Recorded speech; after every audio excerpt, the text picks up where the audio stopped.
सुप्रभात, नमस्कार। सभी छात्राओं को बगरू महिला पीजी महाविद्यालय की ओर से ऑनलाइन कक्षाओं की कड़ी में हार्दिक स्वागत एवं अभिनंदन।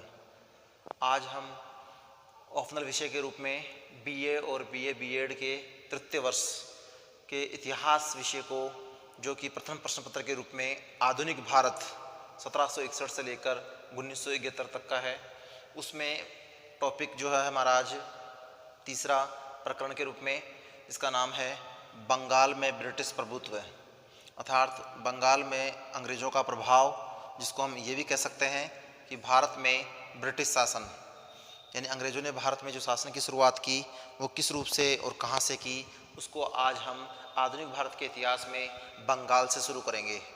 अर्थात बंगाल जो एक धनी संपन्न प्रांतों में गिना जाता है, भारत के पूर्वी क्षेत्र के राज्यों में या प्रांतों में, उसमें 3 राज्यों का नाम आता है। उसमें बंगाल सर्वप्रिय है और अग्रणीय है।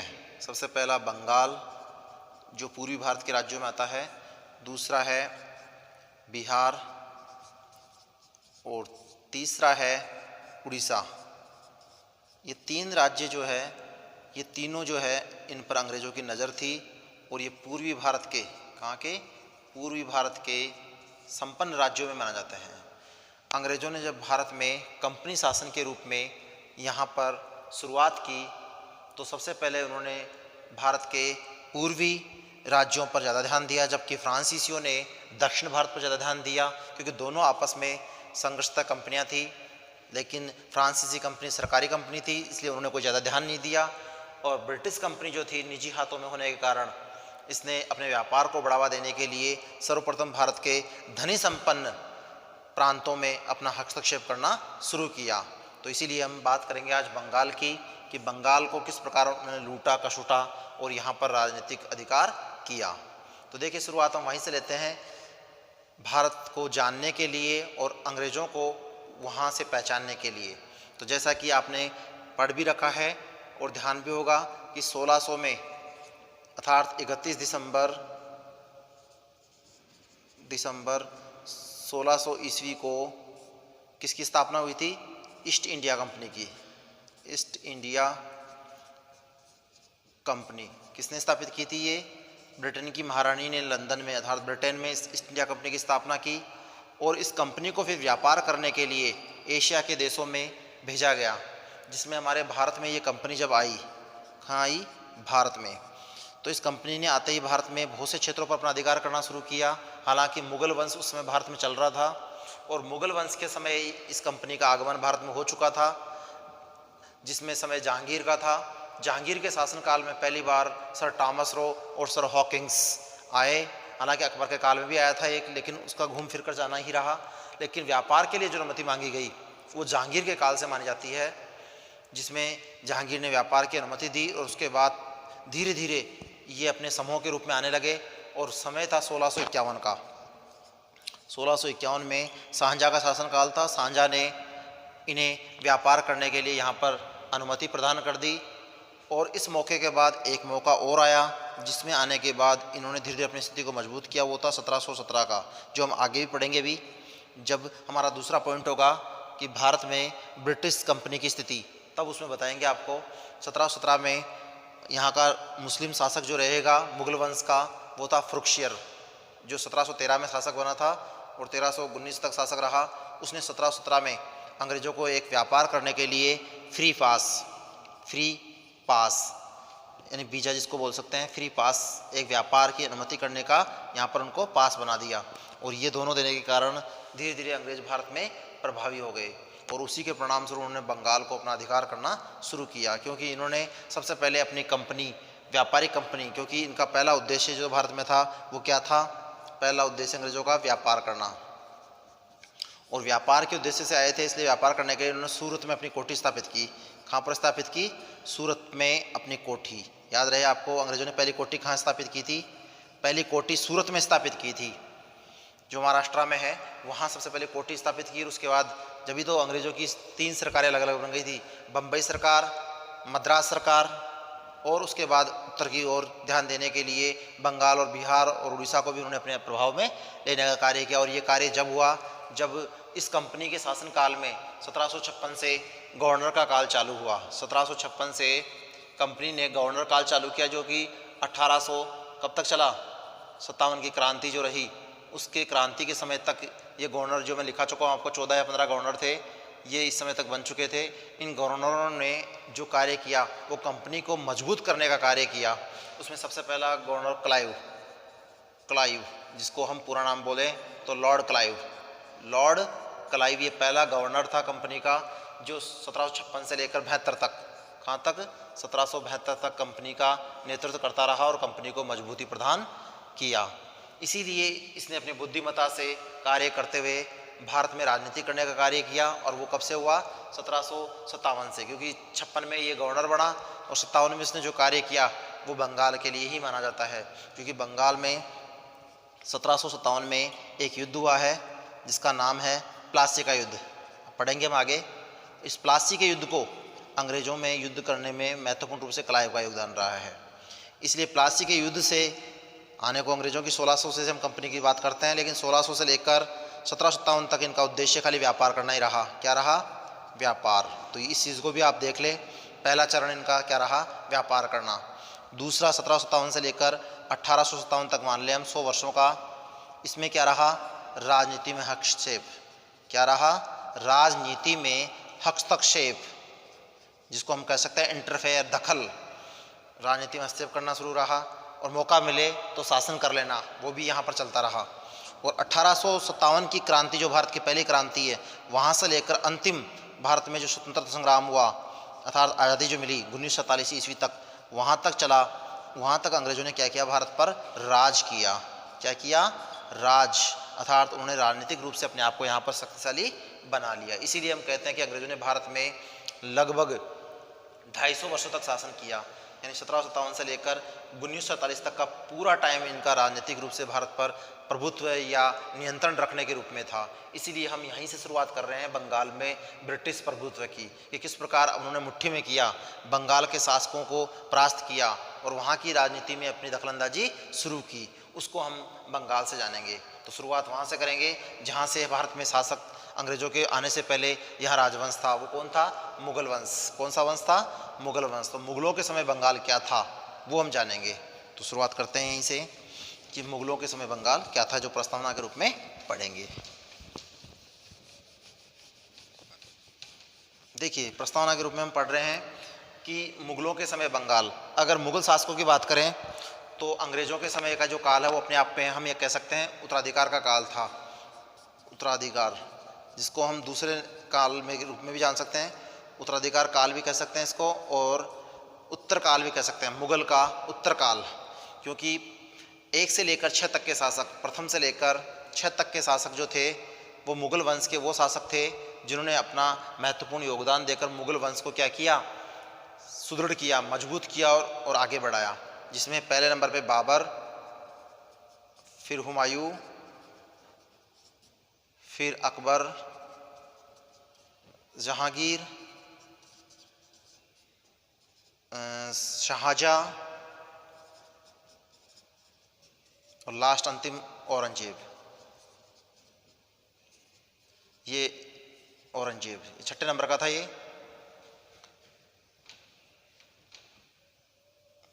औरंगजेब ये लास्ट नंबर का था।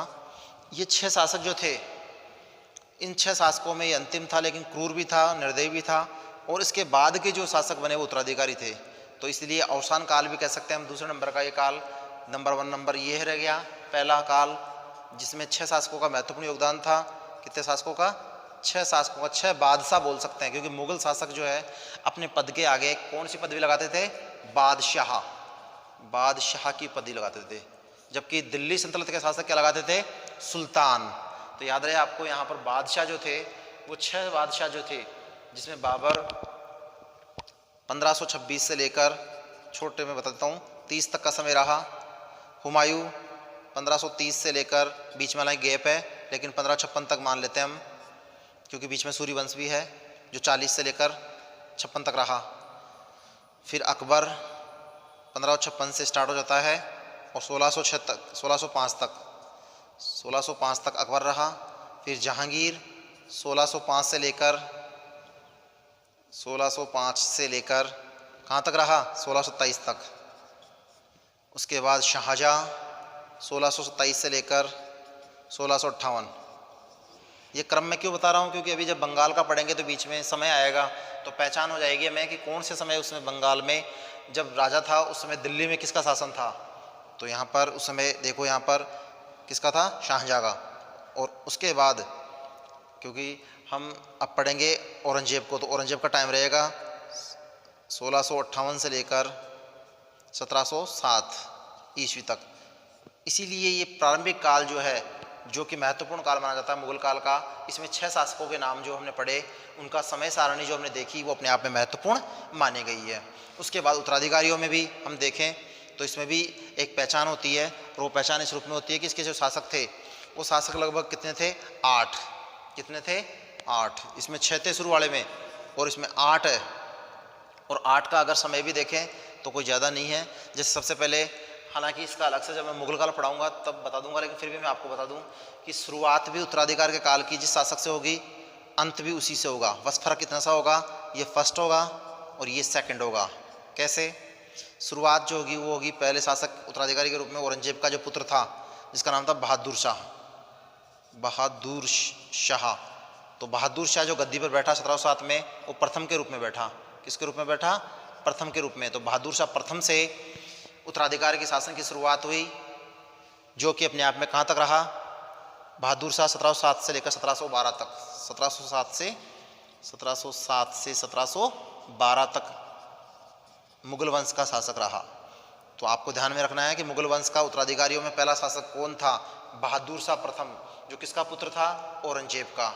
औरंगजेब की मृत्यु कब हुई, 1707 में। 1707 में ही ये शासक बना और 1712 तक इसने शासन किया। उसके बाद हम दूसरे नंबर की बात करें तो दूसरा शासक बना कौन, जो नंबर 2 पे था वो था फर्रुखशियर। कौन सा था, फर्रुखशियर। फर्रुखशियर जो था, इसी ने अंग्रेजों को व्यापार करने की अनुमति दी थी, और ये था 1713 से लेकर 1719। 1713 से 1719, यानी अपने आप में ये भी लंबे समय रहा, लेकिन ज़्यादा तो नहीं, फिर भी 1713 से 19 तक का फर्रुखशियर का टाइम रहा। उसके बाद तीसरा मोहम्मद शाह, ये लंबे समय तक रहेगा। तीसरा कौन था, मोहम्मद शाह। मोहम्मद शाह का टाइम जो रहा 1719 से लेकर 1748 तक। कहाँ तक रहा, 1748 तक। तो ये तीसरा शासक रहा जो इस वंश का उत्तराधिकारियों में गिना जाएगा। चौथा जो रहा वो रहा अहमद शाह। क्या रहा, अहमद शाह। अहमद शाह।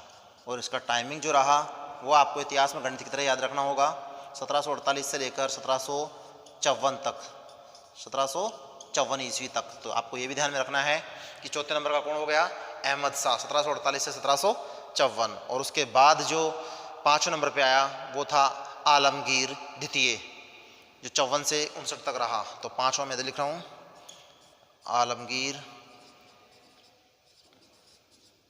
द्वितीय। कौन था ये आलमगीर द्वितीय, जो कहाँ से था, 1754 से 54 से लेकर 1759 तक। ये रहा आलमगीर 5वें नंबर का उत्तराधिकारी, ठीक है, उत्तर मुगल काल का शासक। 6ठे नंबर का रहा शाह आलम द्वितीय, जो कि लंबे समय तक चला, शाह आलम द्वितीय।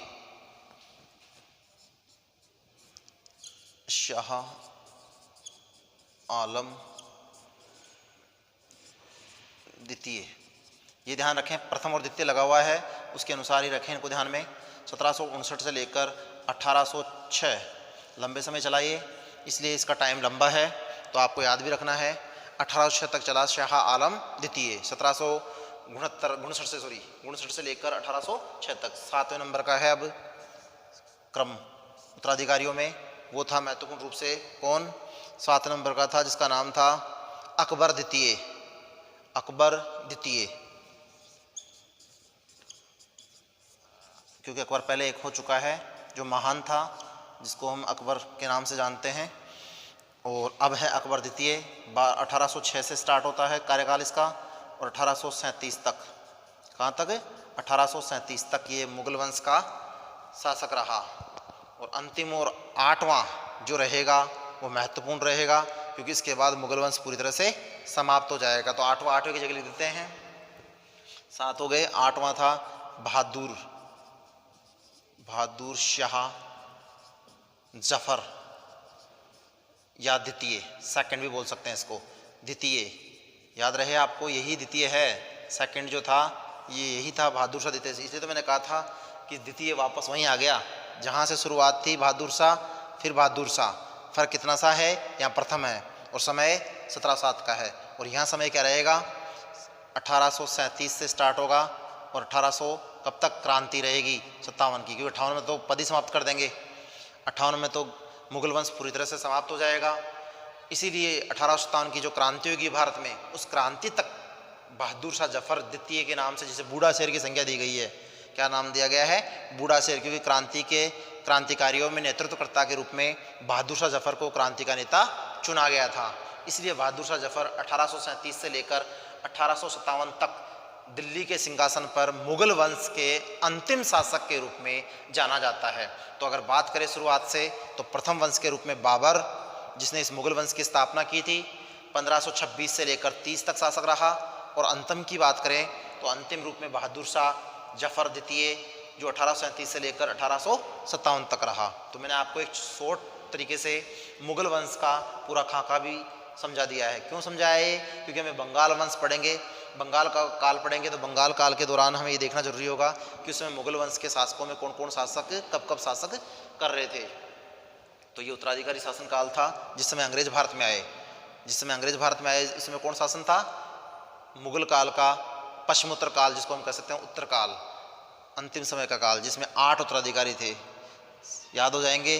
पहला बहादुर शाह प्रथम 1707 से 1712, दूसरा फरुखशियर 1713 से 19, तीसरा मोहम्मद शाह 1719 से 48, जो लंबे समय तक चला, फिर अहमद शाह 1748 से 1754, फिर पांचवा आलमगीर द्वितीय 1754 से लेकर 1759, फिर शाह आलम द्वितीय 1759 से 1806, और फिर अकबर द्वितीय 1806 से लेकर 1837, और अंतिम और 8वां जो था बहादुर शाह जफर या बहादुर शाह द्वितीय, जो 1837 से लेकर 1857 तक था। तो इस प्रकार से ये मुगल वंश के शासकों का क्रम था। तो अब पढ़ेंगे मुगल वंश के समय बंगाल क्या था और किसके समय से बंगाल का बिखराव हुआ। तो ये भी मैं अभी बता दूं आपको, बंगाल का बिखराव मुगल वंश से जो हुआ वो हुआ था, 6ठे नंबर का शासक कहाँ है? औरंगजेब। ये रहा, औरंगजेब के समय में हुआ। किसके समय में हुआ और कब हुआ? 1705 में। 1705 में कब हुआ? 1705 में। अब बताएंगे 1705 की घटना कि किस प्रकार मुगलों से बंगाल अलग हुआ 1705 में।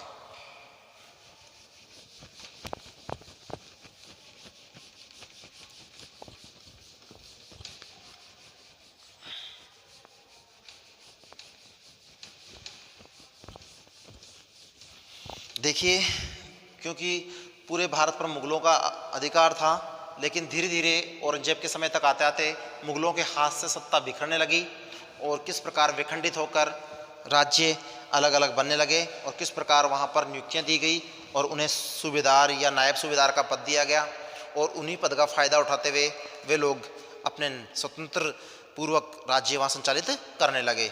तो मुगलों के समय बंगाल की स्थिति को हम घटनाक्रम देखते हैं कि जब औरंगजेब का भारत पर शासन था, उस समय बंगाल, बिहार और उड़ीसा तीनों ही मुगल साम्राज्य में शामिल थे, लेकिन समय के अनुसार आगे बढ़ते गए और तीनों पृथक पृथक सूबे बन गए। क्या बन गए ये तीनों? सूबे। सूबे का मतलब उस समय सूबे कहा जाता था प्रांत को। प्रांत को क्या कहते थे? सूबे। तो सूबे के रूप में, और इसके मुख्य पति को क्या कहते थे? जैसे प्रांत के पति को प्रांतपति, और सूबेदार किसको नाम दिया गया था? सूबे के मुखिया को सूबेदार। सूबेदार, सूबेदार से एक नीचा पद और हुआ करता था नंबर 2 पे, नायब। नायब सूबेदार, जो आज सेना में पद होता है, उसी प्रकार यहाँ पर उसमें प्रांतों में पद दिया जाता था, जो सैन्य व्यवस्था को संभालने के साथ साथ वहाँ पर ध्यान रखता था और पूरी खबर किसको? बादशाह को देता था। तो यहाँ पर सूबेदार के रूप में सबसे पहले 1705 में, कब? औरंगजेब के काल में। कौन से काल में? औरंगजेब के काल में। याद रखें आप, 1707 तक औरंगजेब का काल है, क्योंकि 1656 से लेकर 58 से 58 से लेकर 1707 तक क्या है, औरंगजेब का काल। और इसी समय 1705 में बंगाल पर एक पद दिया गया, और किसको दिया गया, मुर्शिद कुली जफ़र खां को बंगाल का सूबेदार नियुक्त किया गया। मुर्शिद कुली, मुर्शिद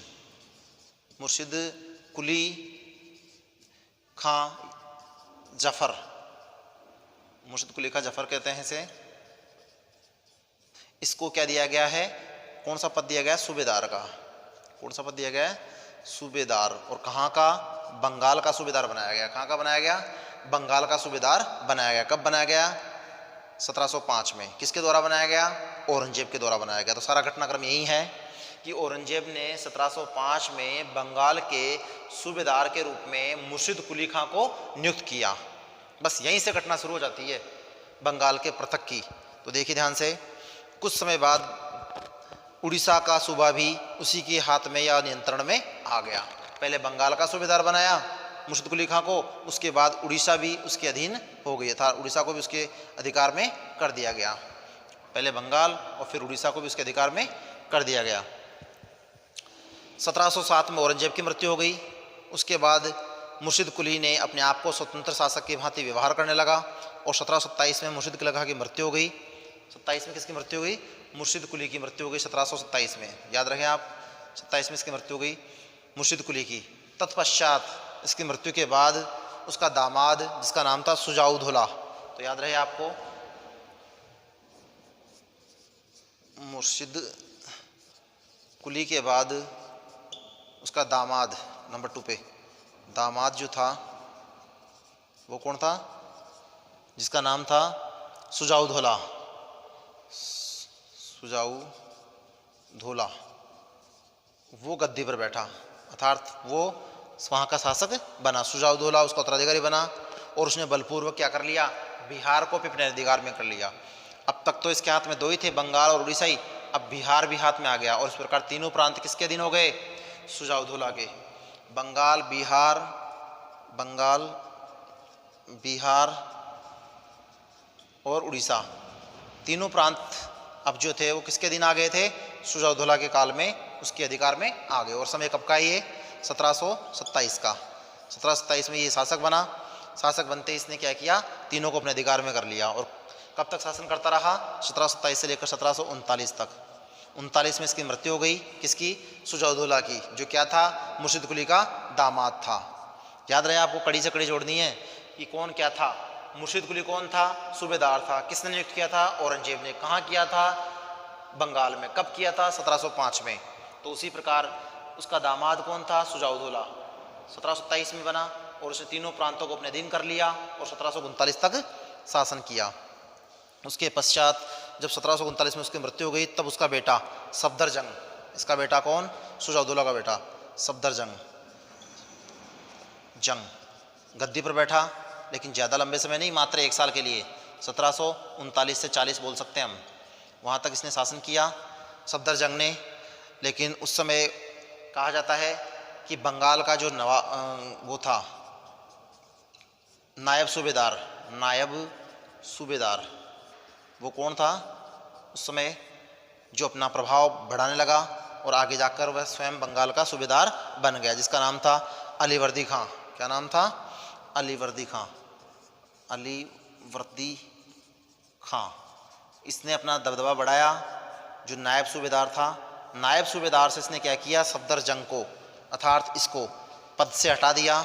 क्या किया, पद से हटा दिया, और स्वयं अपने हाथों में पूरी सत्ता को लेकर क्या बन गया, बंगाल का पूरी तरह से सूबेदार से शासक। मैं लिख रहा हूँ ताकि समझ में आ सके कि किस प्रकार क्या रहा। पहले नायब सूबेदार था, किसके काल में, सफदरजंग के काल में। किस समय, 1739 में। लेकिन इसने मौके का फ़ायदा उठाया, और उसने क्या किया, सफदरजंग को पद से हटा दिया, और क्या बन गया, सूबेदार, और सूबेदार से शासक। और ये समय क्या था, 1740 का। क्या था समय, 1740 का। और कब तक रहा, 1756 तक। याद रहे आपको टाइमिंग, अलीवर्दी खां का समय क्या रहा, 1740 से लेकर 1756 तक का समय जो है वो इसका यहाँ पर किस रूप में रहेगा, बंगाल के सूबेदार या शासक के रूप में। तो देखिए इसको आगे, 1740 में उसने अपनी महत्वाकांक्षा को पूरा करने के लिए अपने स्वामी, कौन था उसका स्वामी? सफदरजंग, जो किसका बेटा था? शुजा-उद-दौला का। सफदरजंग को हटाकर, परास्त कर बंगाल, बिहार और उड़ीसा का सूबेदार बन गया। और उस समय मुग़ल सम्राट जो था वो भी क्या था? कमज़ोर था। उस समय मुग़ल सम्राट जो था वो भी क्या था? कमज़ोर था। तो मैंने आपको समय लिखा ही दिया सबका।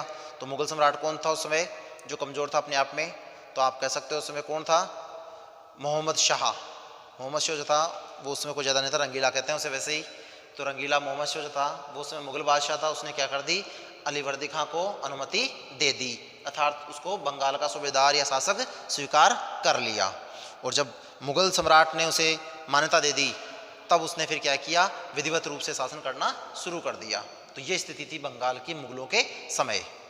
ठीक है, पहला पॉइंट क्लियर। हम अब दूसरा पॉइंट करेंगे जो हमारा महत्वपूर्ण होगा।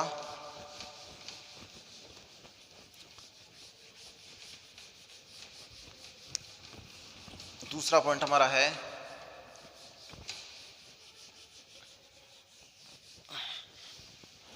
वो है बंगाल में ईस्ट इंडिया कंपनी की स्थिति। दूसरा पॉइंट है बंगाल में ईस्ट इंडिया कंपनी की स्थिति।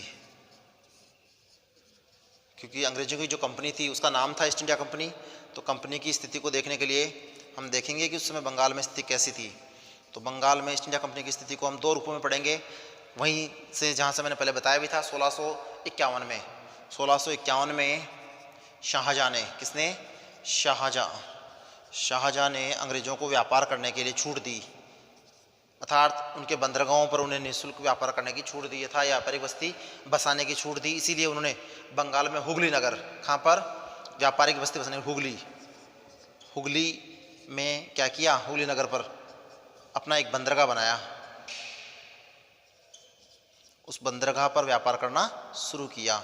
हुगली नगर, याद रखें आप, बंगाल में हुगली जो है वहाँ पर अंग्रेज़ों को 1651 में शाहजहाँ ने व्यापार की अनुमति दे दी, और वहाँ पर अनुमति प्रदान करने के साथ ही उन्होंने व्यापार को आगे बढ़ाना शुरू किया। और दूसरा मौका कब मिला? 1707 में, 1717 में। और कब? जब फरुखशियर जो था वो क्या था? मुग़ल बादशाह था। उसने क्या कर दिया? अंग्रेज़ों को फ्री पास, क्या कर दिया? फ्री पास, यानी बिना टैक्स के व्यापार करने की अनुमति दे दी। फ्री पास जो दिया वो 1717 में किसने दिया? फरुखशियर ने दिया। और उसी के साथ बंगाल में व्यापार के साथ साथ अंग्रेज़ों ने वहाँ की राजनीति और जमींदारी में भी क्या करना शुरू कर दिया? हस्तक्षेप करना शुरू कर दिया। व्यापार के साथ साथ देखो, पहला कार्य क्या दिया गया था? व्यापार में छूट, लेकिन उन्होंने क्या किया? व्यापार के साथ साथ राजनीति और वहाँ की भू राजस्व व्यवस्था थी जिसको जमींदारी कहते हैं, उस जमींदारी में क्या करना शुरू कर दिया? हस्तक्षेप से करना शुरू कर दिया। क्या करना शुरू कर दिया? हस्तक्षेप शुरू कर दिया। किसने?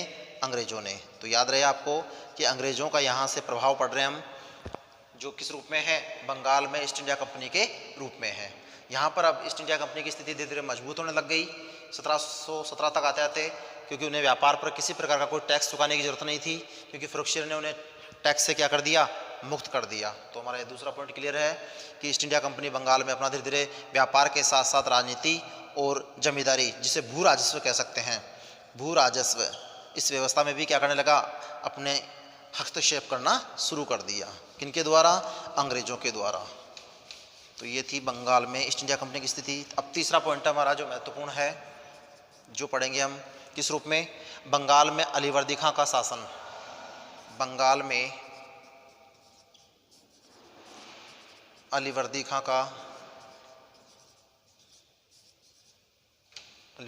का शासन। देखिए इसका शासन कब तक रहा, हम पहले बता चुके हैं लेकिन फिर लिख रहे हैं सामने। 1740 से आरंभ होता है और 1756 तक अलीवर्दी खां बंगाल का क्या रहा? शासक रहा, शासक। क्योंकि सूबेदार से शासक बना तो सारा प्रभाव इसी का गिरा, क्योंकि मुगल वंश के शासकों ने भी इसे क्या कर लिया? मान्यता प्रदान कर दी। किसने दी? मोहम्मद शाह ने, क्योंकि उस समय मोहम्मद शाह का ही शासनकाल था, इसलिए। ठीक है। तो बंगाल में अलीवर्दी खां के समय की घटनाक्रम को पढ़ते हैं। वह एक स्वतंत्र शासक के रूप में 1740 से लेकर 56 तक बंगाल पर शासन करता रहा। उस समय बीच में मराठों ने भी उसे परेशान किया, इसीलिए उसकी आर्थिक स्थिति कमज़ोर होने लगी। अंत में उसने 1751 को मराठों के साथ समझौता कर लिया। किसने? अलीवर्दी खां ने। कब किया? 1751 में। किसके साथ? मराठों के साथ समझौता कर लिया और सारा ध्यान बंगाल के शासन की गतिविधियों पर लगा दिया। अलीवर्दी खां ने अंग्रेज़ों के साथ किसी प्रकार की कोई मैत्री या कोई समझौता नहीं किया, अर्थात अंग्रेज़ों से वो क्या रहा? दूर रहा। तभी तो अंग्रेज़ उसके विरोधी बनते गए। साथ ही उसने 10 अप्रैल 1756 को 82 वर्ष की उम्र में उसकी मृत्यु हो गई। 10 अप्रैल 1756, 82 वर्ष की आयु में क्या हो गई? उसकी मृत्यु हो गई। तो ये इसका अंतिम समय है कि 82 अर्थात वर्ष में या 1756 में उसकी मृत्यु हो गई। कहा जाता है, इतिहास के अनुसार इतिहासकार कहते हैं कि उसके पुत्र नहीं था, 3 पुत्रियां थी। कितनी थी? 3 पुत्रियां। और 3 पुत्रियां होने के कारण उनमें से एक जो पुत्री थी, जिसका बेटा हम ये कह सकते हैं कि उसके पुत्र न होने के कारण उसने क्या किया? 3 पुत्रियों में से छोटी पुत्री जो थी, उससे जो उत्पन्न संतान थी, जो नवासा था, उसको उसने क्या किया? अपना उत्तराधिकारी घोषित किया, जिसका नाम था सिराजुद्दौला। तीसरी पुत्री का जो पुत्र था उसका नाम था सिराजुद्दौला। क्या नाम था? सिराजुद्दौला। उसको क्या बनाया? उसने अपना उत्तराधिकारी बनाया। याद रहे, कन्फ्यूज नहीं हो, सुजाउद्दौला था, ये सिराजुद्दौला है। तो सिराजुद्दौला जो बना वो क्या बना? इसका उत्तराधिकारी बना। किसका बना? अलीवर्दी खां का। याद रहे आपको, उत्तराधिकारी। तीसरी पुत्री थी ये, उसका पुत्र था ये सिराजुद्दौला, जो गद्दी पर बैठा। तो अब हम पढ़ेंगे अगला पॉइंट, सिराजुद्दौला एवं अंग्रेज, यानी अंग्रेजों के मध्य और सिराजुद्दौला के मध्य क्या संबंध रहेंगे? सिराजुद्दौला व अंग्रेजों के मध्य संबंध कह सकते हैं हम इसको। ठीक है जी, ध्यान से सुने। अंग्रेजों ने नए नवाब सिराजुद्दौला पर दबाव बनाने के लिए उसके सगे संबंधियों को उसके विरुद्ध कर दिया और उत्तराधिकार का विवाद भी खड़ा करवा दिया और उसमें अपना हस्तक्षेप शुरू कर दिया। लेकिन सिराजुद्दौला ने अपनी चतुराई के आधार पर सभी विद्रोह को शांत कर दिया और अपनी कुशलता का परिचय देते हुए उसने बंगाल पर विधिवत रूप से शासन करना शुरू किया। और जब उसने शासन करना शुरू किया तो अंग्रेज़ों ने देखा कि वह उसके दबाव में नहीं आ रहा, तब उसे हटाने के लिए, सिराजुद्दौला को हटाने के लिए अंग्रेज़ों ने कुचक्र रचा और षड्यंत्र पूर्वक उसे विलासी और क्रूर अत्याचारी शासक मानते हुए पद से हटाने का षड्यंत्र रचा, अर्थात उसे पद से हटाने के लिए षड्यंत्र रचा। अब देखिए क्या षड्यंत्र रचा, जिसमें हम पढ़ेंगे अंग्रेजों व सिराजुद्दौला के मध्य संघर्ष का कारण। क्योंकि संबंध सही नहीं थे तो जाहिर सी बात है 5वां पॉइंट होगा संघर्ष। किसके बीच? अंग्रेजों व सिराजुद्दौला के मध्य। अंग्रेजों एवं सिराजुद्दौला के मध्य। यहाँ तो संबंध था, यहाँ संघर्ष पढ़ेंगे। अब क्या पढ़ेंगे? संघर्ष। किस प्रकार संघर्ष की स्थिति बनी, उसके पीछे क्या कारण थे, तो वो देखने की बात है। संघर्ष किस प्रकार रहा, तो ध्यान रहे आपको। संघर्ष, इसमें देखिए 5 या 6 कारण ऐसे थे जो इन दोनों के मध्य संघर्ष के थे। अंग्रेजों के व सिराजुद्दौला के मध्य संघर्ष के कारणों में 6 कारण या 5 कारण हम कह सकते हैं जो महत्वपूर्ण है। मैं मौखिक बोल रहा हूँ। पहला, राजनीतिक कारण, क्योंकि राजनीतिक रूप से सिराजुद्दौला बंगाल में अपना प्रभाव स्थापित करने के लिए आतुर था। उसने विधिवत रूप से बंगाल को व्यवस्थित किया, जो अंग्रेजों को नागवार गुजरा। इसीलिए वो राजनीतिक स्थिति को मजबूत जब करने लगा तो अंग्रेज उसके विरोधी हो गए। तो पहला कारण राजनीतिक प्रभाव बनाना। दूसरा, अंग्रेजों के प्रति संदेह। अंग्रेजों के प्रति संदेह किसको था? सिराजुद्दौला को। और कब से था ये? जब ये छोटा था तभी ही इसके नाना अर्थात अलीवर्दी खां ने अंग्रेजों के बारे में उसे बता रखा था कि अंग्रेजों से वो क्या रहे? सावधान रहे, सतर्क रहे, क्योंकि अंग्रेज मौके का फ़ायदा उठाएंगे और वो भूखी लोमड़ी की तरह कभी भी भारतीयों को अपना शिकार बना सकते हैं। इसलिए उन्हें मौका नहीं देना चाहिए, वरना वो यहाँ से क्या करेंगे?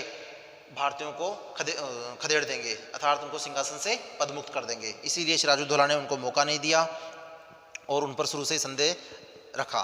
तीसरा, नवाब के प्रति अंग्रेजों की अशिष्टता।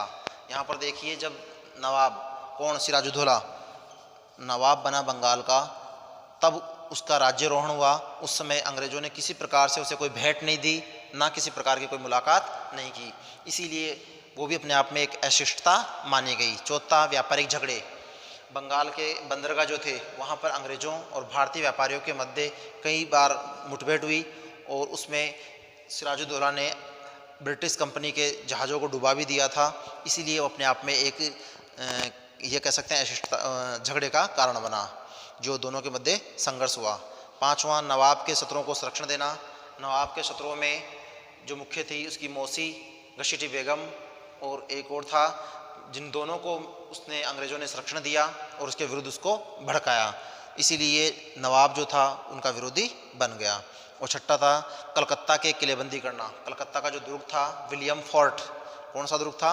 William fort. उस विलियम फोर्ट की क्या की इसने सिराजुद्दौला ने क्या किया, उसकी किलेबंदी कर दी, उसकी सुरक्षा बढ़ा दी, इसीलिए अंग्रेज़ों को वो नागवार गुजरा और उसी के परिणाम स्वरूप इन दोनों के मध्य संघर्ष या युद्ध होना आवश्यक हो गया या लाजमी हो गया।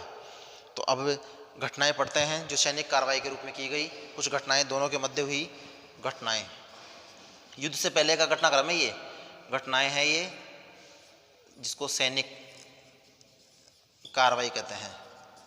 क्या कहते हैं इसको? सैनिक कार्रवाई। ये सैनिक कार्रवाई जो की गई थी वो अंग्रेज़ों के द्वारा और कुछ कार्रवाई सिराजुद्दौला के द्वारा अंग्रेज़ों के विरुद्ध की गई थी। क्या क्या घटनाएं और कार्रवाई की गई? सबसे पहला, 4 जून 1756 को सिराजुद्दौला ने मुर्शिदाबाद के समीप अंग्रेज़ों को कासिम बाजार जो उनकी कोठी थी वहाँ पर आक्रमण करके उन पर अधिकार कर लिया। 4 जून को कासिम बाजार की जो फैक्ट्री थी अंग्रेज़ों की, उस अंग्रेज़ों की फैक्ट्री पर सिराजुद्दौला ने क्या कर लिया? आक्रमण करके उसको अपने अधिकार में कर लिया। समझ में आ रहा है? दूसरा, 5 जून को नवाब ने 50,000 सैनिकों के साथ कलकत्ता पर धावा बोल दिया। 5 जून नेक्स्ट अगले दिन, वो 4 जून की घटना थी, और 5 जून को 50,000 सैनिकों के साथ उसने क्या किया? कलकत्ता का जो दुर्ग था विलियम फोर्ट, उस पर क्या कर लिया? अधिकार कर लिया। तीसरा, 15 जून को नवाब की सेना ने दुर्ग विलियम फोर्ट को घेर कर अंग्रेज़ों के किले की जो रक्षा कर रहे थे, जो सैनिक अधिकारी था, अंग्रेज अधिकारी होलवेल, क्या नाम था? विलियम फोर्ट का जो दुर्ग रक्षक था विलियम फोर्ट जो किला था कलकत्ता का, उस कलकत्ता के पहरेदार या किलेदार जो था वो कौन था? होलवेल।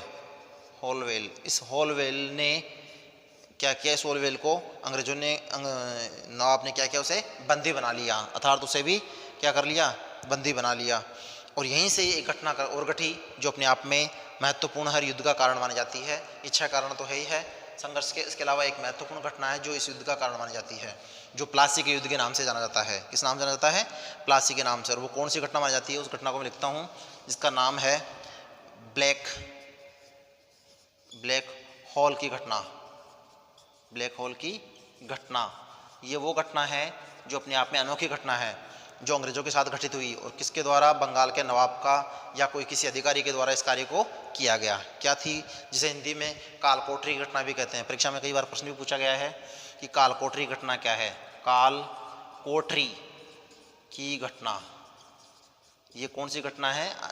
कालकोठरी की घटना है जो जून के महीने की है। और इसमें क्या रहा? 20 जून को जब विलियम फोर्ट का पतन हो गया, यानी दुर्ग को, अंग्रेज़ों के किले को पूरी तरह से नवाब के द्वारा घेर दिया गया, तब दुर्ग में उपस्थित अंग्रेज़ों को क्या कर लिया गया? बंदी बना लिया गया। और नवाब ने या नवाब के किसी अधिकारी ने रात्रि के समय में एक छोटी सी कालकोठरी, जो कि इसकी लंबाई चौड़ाई है 18 फीट लंबाई और 16 फीट चौड़ाई की जो कोठरी थी, 18 और 16 फीट लंबाई चौड़ाई की जो कोठरी थी, 15 फीट, 16 भी नहीं है, 15 फीट जो उसकी चौड़ाई थी, उस कोठरी में अंग्रेज़ों को, जिसमें लगभग कहा जाता है कितने थे? जिसमें लगभग 146 अंग्रेज़ थे। कितने थे? 146 अंग्रेज़ों को उसमें बंद कर दिया गया, जिसमें होलवेल भी उसी में शामिल था जो किलेदार था। 146 अंग्रेज़ों को उस कोठरी में बंद कर दिया गया। और जब सुबह दरवाज़ा खोला गया तो बहुत से जो बंदी थे, अंग्रेज लोग थे, वो उसमें मारे गए। और शेष जो बचे वो कितने थे? 146 में से 23। ये किसके पत्र के अनुसार उल्लेख है? होलवेल ने बाद में एक पत्र लिखा था, उस पत्र के आधार पर बताया है कि 146 में से 123 लोग मारे गए। क्या करे गए? मारे गए। और 23 लोग जिंदा बचे ओनली। और उसमें ये भी शामिल था, इसीलिए उसने उसका विवरण अपनी पत्र में लिखा, जिसे होलवेल का विवरण भी कहते हैं। और उस पत्र के विवरण के आधार पर यह पता चलता है कि जून का महीना, जो भयंकर गर्मी का महीना था, उस समय नवाब ने आदेश दिया और उसके अधिकारी ने क्या किया, इन सभी अंग्रेज़ों को जो विलियम फोर्ट में थे उन्हें सबको बंदी बनाकर इस 18 फीट और 15 फीट लंबाई चौड़ाई के आधार वाली काल कोठरी में बंदी बना लिया गया। और रात्रि के समय बंद करने के कारण जब सुबह देखा तो उसमें 146 में से मात्र 23 लोग जिंदा बच पाए, बाकी और सब मारे गए। इसीलिए यह घटना अपने आप में क्या मानी गई, ब्लैक होल इंग्लिश में बोले तो, और हिंदी में काल कोठरी की घटना के रूप में जानी गई। तो यहाँ से और भी दोनों के मध्य संघर्ष की स्थिति उत्पन्न हो गई या तीव्र हो गई, और उसी के परिणाम स्वरूप बाद में दोनों के मध्य क्या हुआ, एक समझौता हुआ। तो उसको हम संधि के रूप में पढ़ते हैं। क्या पढ़ेंगे, संधि के रूप में। तो देखते हैं संधि कौन सी थी, किस नाम से जानी गई, जो सिराजुद्दौला व अंग्रेजों के मध्य हुई। उसका नाम था अलीनगर की संधि। संघर्ष के बाद क्या हुई, संधि। और संघर्ष के बाद जो संधि हुई उस संधि का नाम क्या रखा गया, अलीनगर की संधि। अलीनगर की संधि, ध्यान रहे अलीनगर की संधि जो है अपने आप में महत्वपूर्ण है, जो कि बंगाल का भविष्य निर्धारित करेगी। दिसंबर 1756 के अंत में नवाब ने अंग्रेज़ों से, जब कासिम बाजार और कलकत्ता की पराजय के बाद मद्रास कंपनी, जिसका नेतृत्व करने के लिए कौन आ गया था, क्लाइव आ गया था, और साथ में वाटसन था, इन दोनों ने मिलकर 2 जनवरी 1757 को पुनः अंग्रेज़ों को शक्ति प्रदान करते हुए कलकत्ता पर अधिकार कर लिया और नवाब सिराजुद्दौला को पराजित कर दिया। और उसी के परिणाम स्वरूप 9 फरवरी 1757, 9 फरवरी तारीख याद रखें आप, 9 फरवरी 1757 ईस्वी को संधि हुई, जिसका नाम था अलीनगर की संधि। किसके, बंगाल के नवाब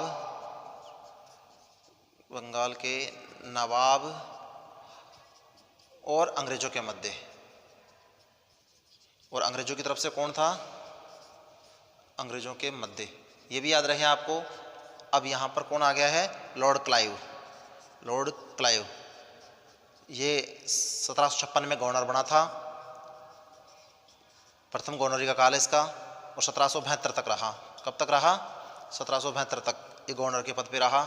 तो अपने आप में याद रहे आपको, लॉर्ड क्लाइव जो था और वाटसन जो था, इन दोनों ने क्या किया, नवाब को पुनः पराजित करके कलकत्ता पर अधिकार करते हुए उनके साथ, नवाब के साथ क्या की, संधि की, जिसका नाम क्या था, अलीनगर की संधि। और अलीनगर की संधि की जो शर्तें थी, शर्तें वो कौन कौन सी थी, तो इसमें 4 शर्तें महत्वपूर्ण हैं, 4 या 5 शर्तें हैं, ध्यान से सुने कौन कौन सी है। पहला, मुग़ल बादशाह ने जो अंग्रेज़ों को व्यापारिक सुविधाएं दी थी उन्हें नवाब को मान्यता देनी पड़ी।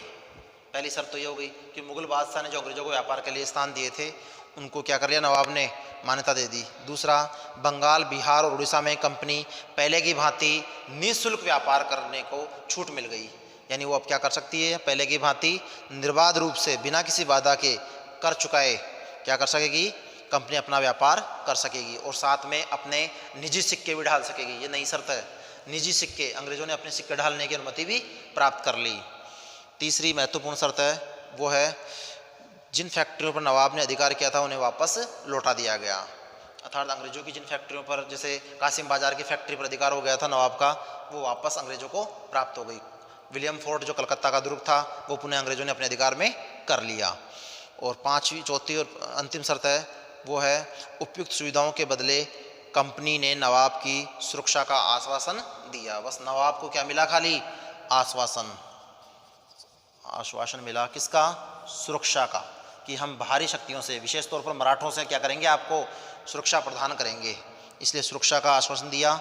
और इस प्रकार से अपने फेवर में, अपने पक्ष में अलीनगर की संधि को करते हुए क्या किया, बंगाल में पूरी तरह से अपना दबदबा या प्रभाव बढ़ा दिया।